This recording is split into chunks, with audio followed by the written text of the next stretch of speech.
En relación con el Consejo de Gobierno del día de hoy, destacar tres cuestiones, al margen de lo que luego os darán desde el servicio de prensa como nota.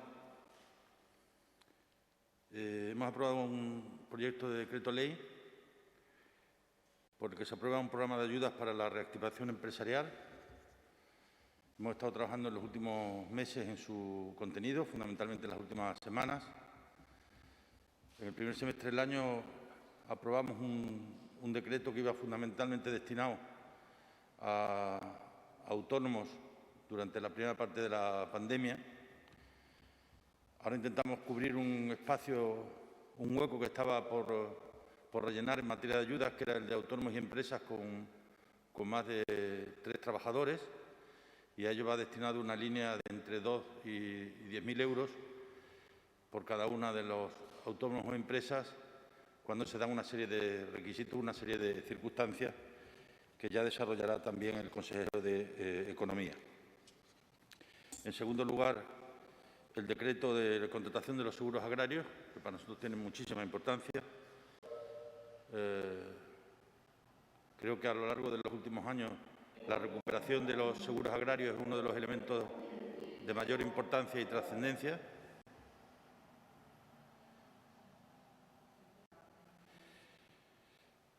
Con un presupuesto de 8 millones de euros y, por otra parte, el Consejo de Gobierno de hoy ha resuelto el contrato del transporte sanitario terrestre, el llamado contrato de las ambulancias, que toca y pone fin al mismo. En el próximo otoño se sacará a concurso la nueva licitación. Entre tanto, se hará un contrato por emergencia con una empresa extremeña, con Ambucoex, en la que forman parte empresas del sector del transporte sanitario y del transporte de viajeros de nuestra región, a los que yo también quiero agradecer el esfuerzo realizado para asumir esta responsabilidad. En relación con lo que significa y representa este año, obviamente, todo o casi todo lo domina la pandemia, ¿no? Pero me gustaría ponerle, además de los dolorosos números que cada día tenemos, además del recuerdo de las víctimas y el recuerdo al sufrimiento de las familias, me gustaría poner en valor también el gigantesco esfuerzo que la propia sociedad ha hecho a lo largo de este año, ¿no? Y eso se llama 344 millones de euros, que son los recursos destinados por la Junta de Extremadura a hacer frente a esta pandemia, ¿no? Es una parte importantísima de nuestros recursos, sobre todo y teniendo en cuenta que al ser una situación sobrevenida era algo que no estaba en el presupuesto del año 2020, ¿no? Con lo cual quiero también en este momento reconocer el esfuerzo de la Unión Europea, el esfuerzo del Gobierno de España y, por supuesto, el Gobierno de la Junta de Extremadura, de las diputaciones y de los ayuntamientos para hacer frente a esta pandemia, que ya digo, solo en el caso de la Administración regional asciende a 344 millones de euros, 157 de los cuales son gastos sanitarios, 139 de Administración general, fundamentalmente para las nuevas contrataciones y para los gastos corrientes en bienes y servicios, y también en educación con las nuevas contrataciones que ha habido que hacer para este curso académico. En total, ya digo, 305 millones ya gastados y 29 que tendrán su proyección en el año 21. En segundo lugar, me gustaría también poner y destacar lo que ha significado y representado la Agenda para la Reactivación Social y Económica de Extremadura, no solo por lo que supone de acuerdo en el marco de la concertación social con patronal y sindicatos, que va a ser una constante a lo largo de toda la legislatura en el desarrollo de esta propia agenda, sino también porque nació de un apoyo muy significativo del conjunto de las fuerzas políticas en el debate del Estado de la región, donde las propuestas de resolución, que eran, en definitiva, el contenido de la Agenda de Reactivación, fue ampliamente acordada y apoyada por los grupos políticos, ¿no? De esa agenda de la reactivación se va a derivar gran parte del trabajo de la Junta de Extremadura a lo largo de estos próximos años. Ya lo ha sido en este año, ya lo ha sido con el desarrollo pues ya de algunas de las estrategias que ya han visto la luz, como es la estrategia de empleo y como es el Pacto por la Ciencia, que va a ver la luz en las próximas semanas, porque lo vamos a firmar a principios del mes de enero. El Plan Integrado de Energía y Clima, que va a sentar las bases de lo que significa el liderazgo que Extremadura va a tener a lo largo de este decenio en materia de energías limpias y energías renovables en nuestro país, pero que va a incorporar también en las próximas semanas y meses las consecuencias de lo que ha sido el trabajo largo e intenso de este año en lo que es la elaboración de todo lo que significa la logística, los planes de movilidad, todo lo que tiene que ver con el reto demográfico, todo lo que tiene que ver, en definitiva, con los trabajos que estamos desarrollando en lo que significa la plasmación de la agenda de reactivación en la vida de los ciudadanos y de las ciudadanas, que al final es de lo que se trata, ¿no? Hemos hecho un esfuerzo inversor en los últimos años importante, pero sobre todo en el último trimestre, ¿no?, donde hemos desarrollado muchas licitaciones en el ámbito educativo, solo en colegios y reformas más de 40 millones de euros, en infraestructuras hidráulicas, en cooperación hemos sacado ya a licitación las líneas para el desarrollo de la cooperación en el año 21. Ha habido varios, ya lo he mencionado, decretos de ayudas a distintos sectores a lo largo de este año, ¿no? Le hemos dado una especial importancia y atención a la política agraria comunitaria. Teníamos como objetivo que llegara a los agricultores y ganaderos el mismo dinero, además del esfuerzo que hemos hecho, sin ir más lejos. Ayer se pagaron 18 millones de euros en las ayudas especiales para la ganadería en nuestra región. Nos queda por resolver y garantizar y asegurar que llegue a los tabaqueros las mismas cantidades que venían recibiendo hasta ahora. Han sido múltiples los contactos que hemos tenido con el Ministerio de Agricultura y los que va a seguir habiendo, y desde aquí lo digo bien alto y bien claro. O tenemos la seguridad y certeza de que los agricultores tabaqueros de nuestra región reciben las mismas cantidades que venían recibiendo hasta ahora, o la Junta de Extremadura estará enfrente y en contra de cualquier decisión que se quiera tomar, ¿no? Como estoy convencido y sé de la voluntad del Gobierno por intentar encontrar una solución, estoy absolutamente convencido que la lograremos, ¿no? Ha sido un año también importante y trascendente para que los objetivos en materia ferroviaria se pudieran cumplir con nuestra región. Tenía mis temores, obviamente, que la irrupción de la pandemia pudiera significar echar al traste con todas las previsiones que estaban hechas. Hay que reconocer que, obviamente, durante unos meses este país ha tenido y sigue teniendo otras prioridades que tienen que ver con la vida y con la salud de la gente y con la sostenibilidad de la economía, ¿no? En cualquier caso, las licitaciones que se han ido llevando a cabo a lo largo del año, el cumplimiento con los compromisos establecidos, nos permiten tener la seguridad de que a lo largo del año que viene se finalizarán las obras tal como estaba en el compromiso final, en el tramo entre Plasencia y Badajoz, ¿no? Igualmente, al haberse aprobado ya el estudio informativo de la línea Madrid-Talavera, pues ya ningún inconveniente para que el resto de la línea ferroviaria pueda llevarse a cabo y terminarse en todos sus tramos y en todos sus compromisos, ¿no? Hemos podido traer a esta Cámara, y con esto termino para someterme a las preguntas que, si lo estiméis, traer a esta Cámara unos presupuestos con un importantísimo crecimiento para estos tiempos de crisis. Obviamente, la mayor parte de nuestro trabajo en los últimos meses y en los próximos meses va a estar en hacer posible que de los fondos de recuperación que Europa va a poner a disposición de los Estados miembros a partir del próximo mes de abril haya un número importante de proyectos que vengan a desarrollarse en nuestra región.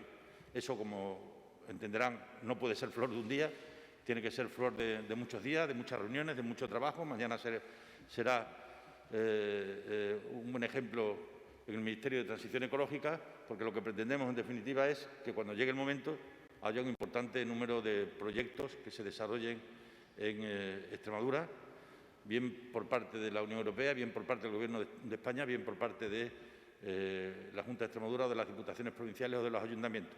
Aunque sean fondos estatales, a lo largo del año que viene se irán acordando con las distintas administraciones el desarrollo y ejecución de los mismos, ¿no?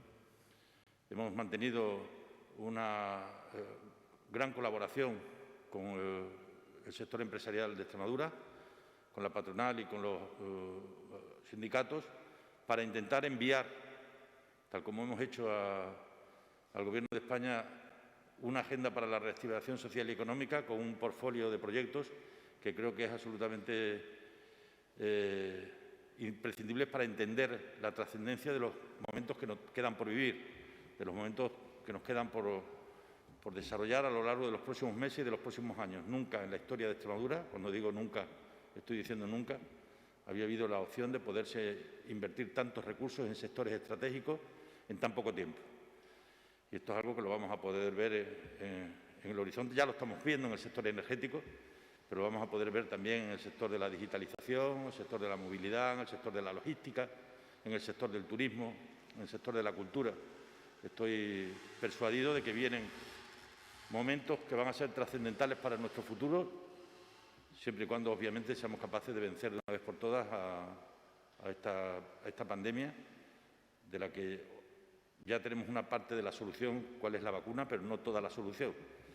Por eso ruego, casi que imploro a la ciudadanía, que ahora más que nunca, ahora que ya estamos viendo cómo nuestros padres y nuestras madres, nuestros abuelos y nuestras abuelas se están pudiendo vacunar, que no se olviden, fundamentalmente el resto de la sociedad, que todavía hay mucha gente sin vacunar, que todavía van a transcurrir muchos meses hasta que haya un porcentaje por encima del 50% vacunado, que sería una inmunidad de rebaño que empezaría a ser importante contra la COVID-19 y que tenemos que seguir manteniendo, por tanto, la vigilancia, la prevención y la protección de la salud de la ciudadanía. En definitiva, ha sido un año de una enorme complejidad que no es un año para olvidar. Yo creo que no deberíamos olvidar nunca lo que ha ocurrido, primero por recordar a los que más lo han sufrido, segundo por agradecer siempre a los que más han puesto y trabajado para combatirlo, y tercero porque de aquí tenemos que sacar muchas enseñanzas, ¿no? No todo lo que se ha hecho estuvo bien hecho, no todo las decisiones que se tomaron se convirtieron finalmente en aciertos, y eso hay que reconocerlo como un elemento fundamental y básico para crecer. No hay país, organización ni sociedad que crezca creyendo que todo lo hace bien. Y por eso yo creo que tenemos que hacer un esfuerzo colectivo para poner a contribución lo mejor de nosotros mismos y no perder demasiado tiempo en discusiones inútiles sobre qué pegatina deben de llevar las cajas de las vacunas, que me parece, cuando uno asiste a esos debates, que son debates de educación infantil obligatoria. Nada más. Preguntas. Buenos días, presidente. Muchas gracias por su intervención y buenos días y gracias también a los medios que nos siguen de manera virtual en esta rueda de prensa. ¿Alguna pregunta? Sí, Pedro Fernández, de Canal Extremadura Radio. Hola, ¿qué tal? Buenos días.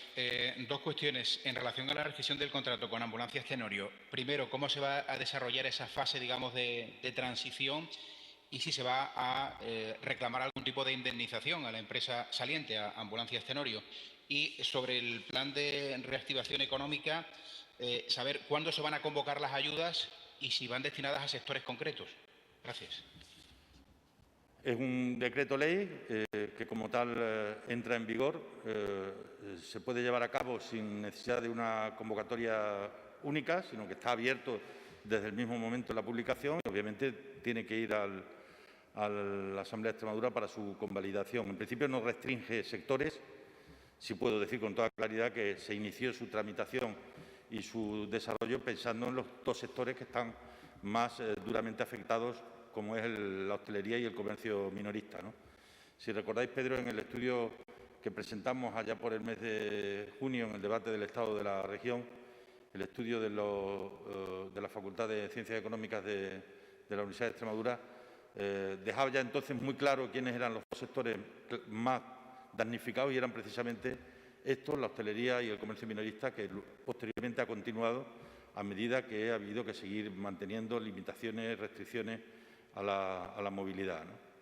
Por otra parte, en relación con el tema del transporte sanitario terrestre, el consejero dará cumplida cuenta mañana con más detalle. Se hace un contrato por emergencia hasta que se haga la nueva licitación, que se hará a finales del año que viene o en el otoño, que es cuando cumplía, y se dirán los contenidos de la resolución, ¿no? Por parte de la empresa se nos había solicitado hace ya algunos meses la resolución del contrato.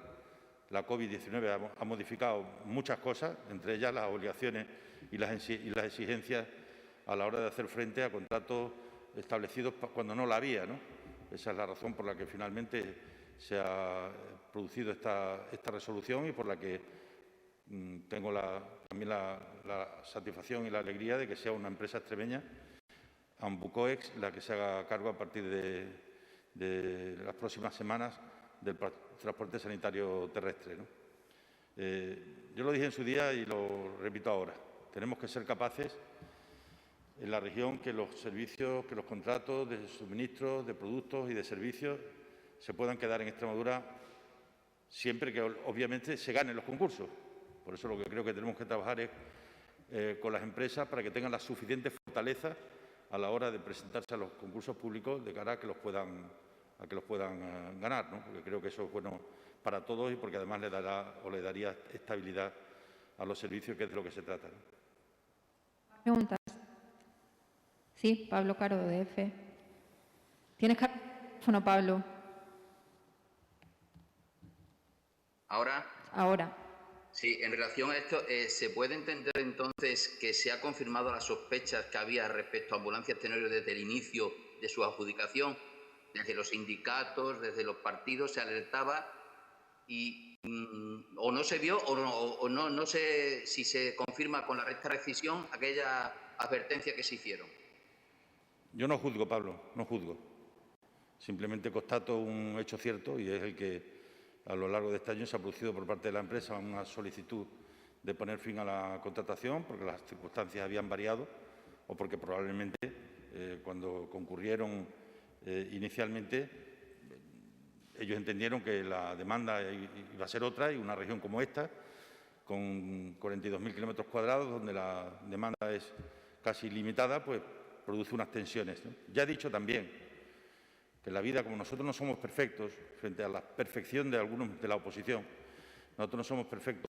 Probablemente en la propia elaboración y decisiones sobre el concurso, pues poner todos los servicios en el mismo lote, en un solo lote, pues probablemente fue un error por nuestra parte, ¿no?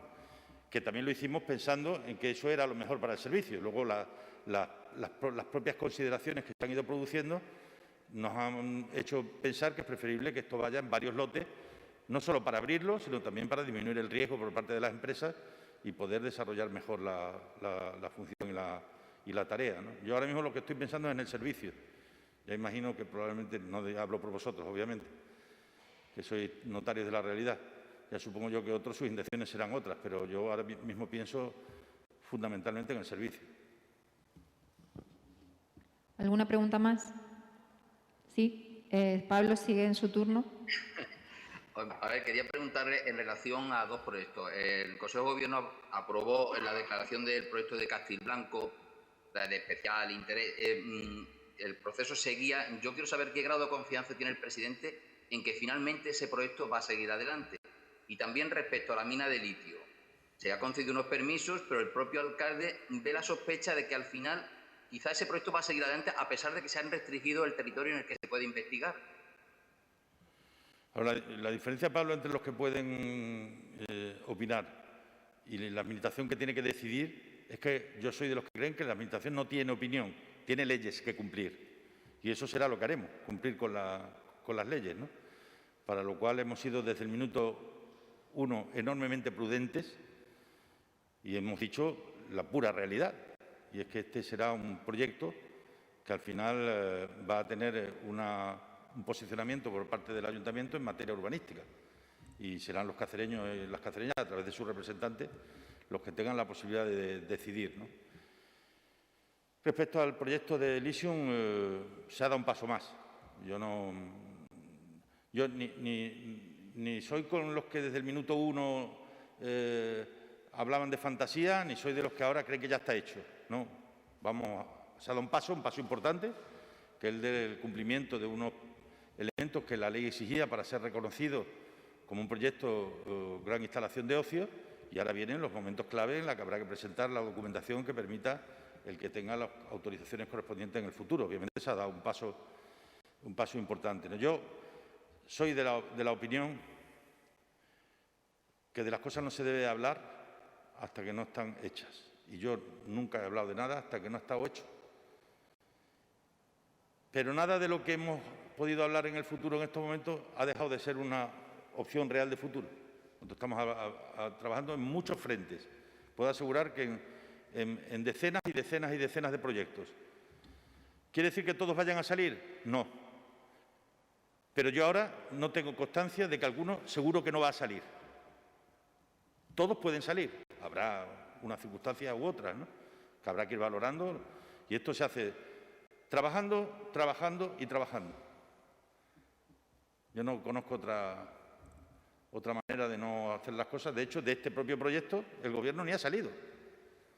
Se ha dicho en rueda de prensa, pero no hemos salido a decir, oye, no, esto ya está, esto es tanto empleo, tranquilo, take it easy. Aquí hay que tomarse las cosas con paciencia, con tranquilidad, e intentar trabajar para que sea una realidad en el futuro, ¿no? Yo no creo en otra cosa que no sea el trabajo.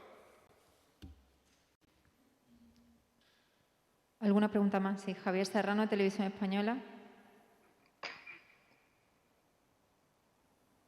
Tienes que abrirte el micrófono, Javier, lo tienes cerrado. Solventado el asunto.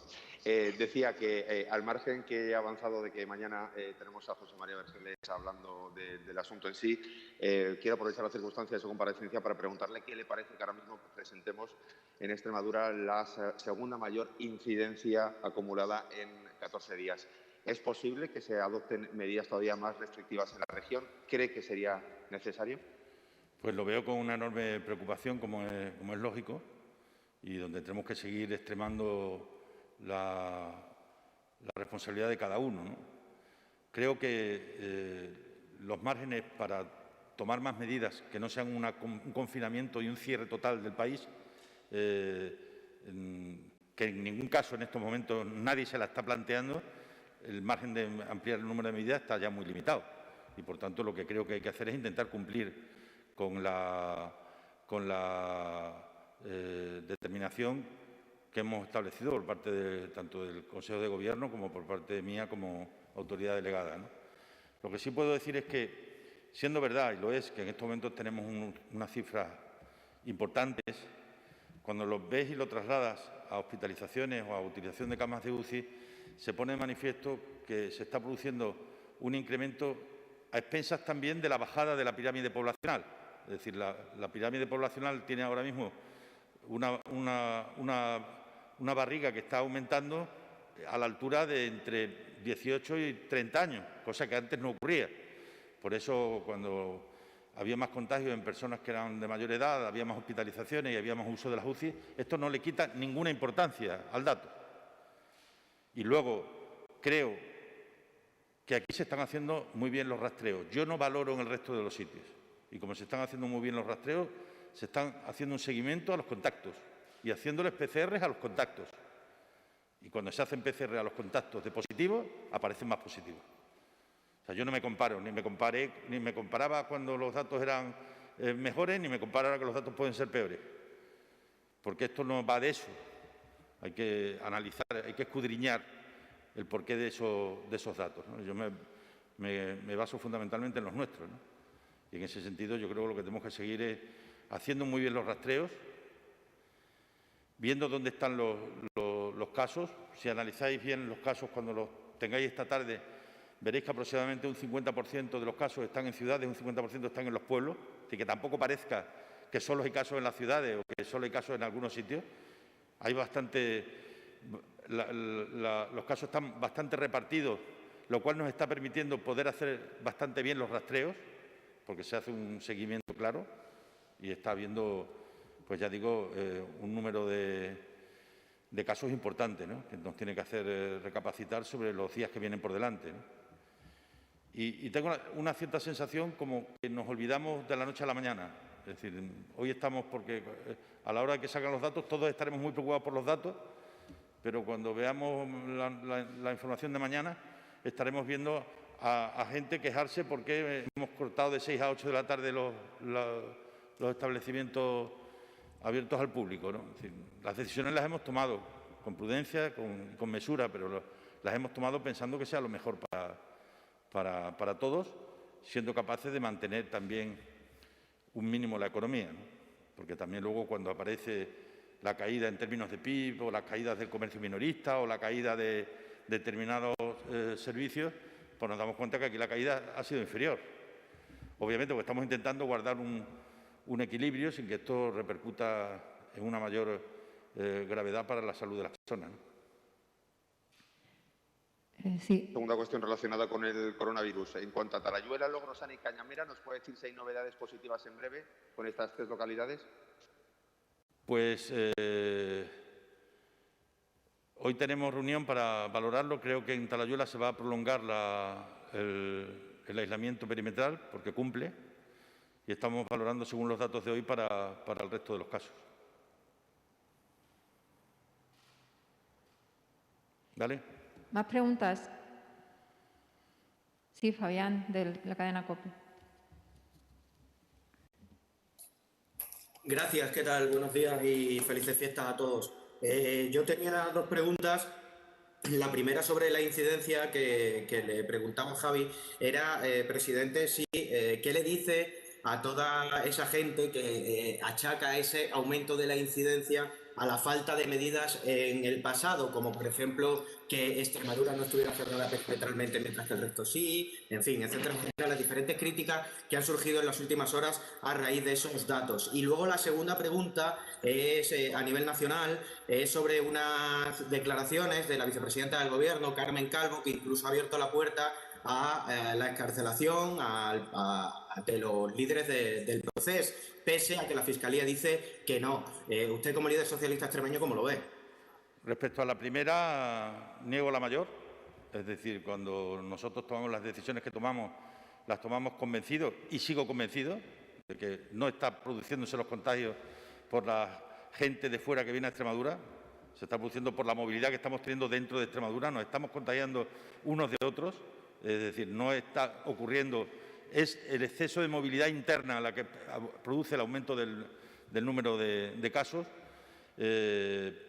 y además, ahora mismo, si esa máxima fuera así, Extremadura está aislada perimetralmente. Con esto debería de ser que dejara de haber contagios. Es que las razones no son esas. Yo creo que estamos mucho más en línea con lo que es la movilidad interna. Es ahí donde se están produciendo, en las fiestas en las casas, en las fiestas no controladas, en los aforos no controlados, en los espacios cerrados. Es ahí donde se están produciendo los contagios. Y nosotros, como le hacemos los seguimientos y le hacemos los rastreos, sabemos perfectamente que esto es así, ¿no? Respecto a lo otro, yo defiendo siempre el principio de legalidad. Y como defiendo el principio de legalidad, lo que se haga dentro de la legalidad, me guste más o me guste menos, estará hecho dentro de la legalidad. Y desde luego lo que no me gustaría, y no me gusta nada, es que se consolide en España la idea de que solo se puede gobernar con los nacionalistas. A mí me gustaría que en un futuro, más temprano que tarde, la participación de los nacionalistas en los asuntos relevantes de nuestro país pudiera desaparecer. Pero no parece que la oposición en España, que protesta hasta por las pegatinas que llevan las vacunas, esté dispuesta a colaborar en nada que tenga que ver con el futuro de este país. Eso sí, ruido hará mucho. Presidente, las últimas preguntas me las hace llegar Celestino Vinagre del diario Hoy, que tiene algún problema de conexión, y pregunta que qué noticias tiene sobre la azucarera de Mérida y que si es más o menos optimista sobre este mismo tema que hace un año. Las noticias que tengo es directa, es el interés de la empresa en continuar y que además a lo largo del mes de enero vamos a tener una reunión en el Ministerio de Industria para presentar el proyecto al actual Gobierno, que no lo conoce por parte de la empresa, sino solo por parte de nosotros, lo cual pone de manifiesto que el interés sigue existiendo. Que casi 11.000 extremeños han sido multados por saltarse las medidas anti-COVID. ¿Cómo considera que está respondiendo la ciudadanía ante las medidas adoptadas? Yo no le quito responsabilidad a nadie que no haya cumplido las normas que nos damos, ¿no? Pero hay que reconocer también que hay toda una generación de gente joven a la que se le confinó durante 3 meses en las casas sin salir y que eso en nuestra juventud no lo habíamos vivido. Con lo cual es muy fácil juzgar ahora a los jóvenes, pero yo me pongo en su lugar y entiendo que les resulte más difícil el poder cumplir el confinamiento que aquellos que obviamente nunca nadie nos confinó cuando éramos jóvenes, ¿no? Nada más. Muchas gracias, presidente, y muchas gracias a todos por su intervención. ¿No me has visto, Concha? No, Delia, no se te ve, de hecho. No, pues me veo, yo soy Maribel. Es que ha puesto el nombre de Delia, pero soy Maribel Lozano. Venga, adelante. Maribel, venga, pregunta. Es que no se te veía, hija, discúlpame, no te he visto, discúlpame. Vale. Buenos días a todos. Bueno, quería que me comentara, llegan ya las vacunas, las dosis que tenían que llegar. Quería ver cómo se afronta la situación, cómo responderá Extremadura. Por un lado, que me comentara esto, por otro lado también, cómo se puede hacer frente a la presión hospitalaria que se avecina. Ya sabemos lo que nos ha pasado también en los días anteriores, no sabemos lo que nos pasará en las próximas semanas, pues también para que me comente eso. Y bueno, y también otros grandes proyectos, por ejemplo, ha dicho ya la azucarera Elysium, el regadío, el matadero, también son grandes retos que tenemos ahí, ¿no? Por ver también que... Sin duda ninguna, que son grandes retos que tenemos por delante. Uno ya es una realidad porque está en construcción y el otro estoy convencido que lo va a ser en breve plazo. Ya ha sido declarado como interés general por parte del Gobierno de España, que era el último trámite que teníamos pendiente, ¿no? Respecto a la presión hospitalaria, hay varios factores. No solo es el número de contagios, sino también la coexistencia con la gripe. Hasta ahora, cuando digo hasta ahora, lo digo hasta la semana última de este año, que epidemiológicamente es el inicio de las semanas en las que más gripe hay. Normalmente entre la primera semana del año, en calendario anual, y la 8ª semana, hacia finales de febrero, esas 8 semanas es cuando más casos tradicionalmente hay de gripe. El hecho de que hasta ahora no la haya habido nos permite albergar esperanza en relación con lo que puedan ser las próximas semanas. Pero puede cambiar, ¿eh? O sea, obviamente, la red de vigilancia epidemiológica en otras fechas, en otros años, a esta fecha ya había detectado un número significativo de casos y este año apenas si se están detectando casos, ¿no? Aunque algunos sí se ha declarado. Pero eso sí sería una buena noticia para las próximas semanas. Que sigamos pudiendo estar centrados en gestionar los recursos hospitalarios sin que aparezca un elemento añadido como es la gripe, ¿no? Segundo, a ver si el patrón continúa siendo el que es en estos momentos o cambia. Si el patrón continúa siendo el que es en estos momentos, que hay un importante número de contagios entre personas más jóvenes que no precisan hospitalización. Hasta ahora está siendo así en las últimas semanas. No quiere decir que no vaya a cambiar. Entre otras razones, porque uno de los mensajes que hay que trasladar a la gente más joven es que ellos pueden tener la sensación de que no les pasa nada, pero sí les puede pasar a sus padres o a sus abuelos, ¿no? Y esto es algo que deberíamos tener también muchísimo cuidado, ¿no? En cuyo caso yo creo que en estos momentos tenemos unos niveles para, al menos en la próxima semana, tener capacidad clara para dar respuesta y luego iremos adaptando los recursos a las necesidades que vaya viendo. Tenemos margen para crecer, tenemos recursos disponibles para poder aumentar, de los que todavía no hemos hecho uso, es decir, hay margen para dar respuesta a las necesidades. Ahora sí, muchas gracias a todos. ¿Y de las vacunaciones? Y respecto a las vacunas, pero no deja de ser una intuición, ¿eh? Yo creo que va a ser un apoyo masivo el que va a haber a las vacunaciones. Tenemos el antecedente ya en la residencia, donde vamos a llegar a niveles por encima del 80% por con la información que vamos teniendo de las autorizaciones que ya está habiendo, porque se han recabado de los familiares en estos días atrás, ¿no? Yo creo que el apoyo a las vacunaciones va a ser masivo. 100% no, 90% probablemente no, pero masivo sin duda ninguna. Ahora sí, muchas gracias. Hasta luego.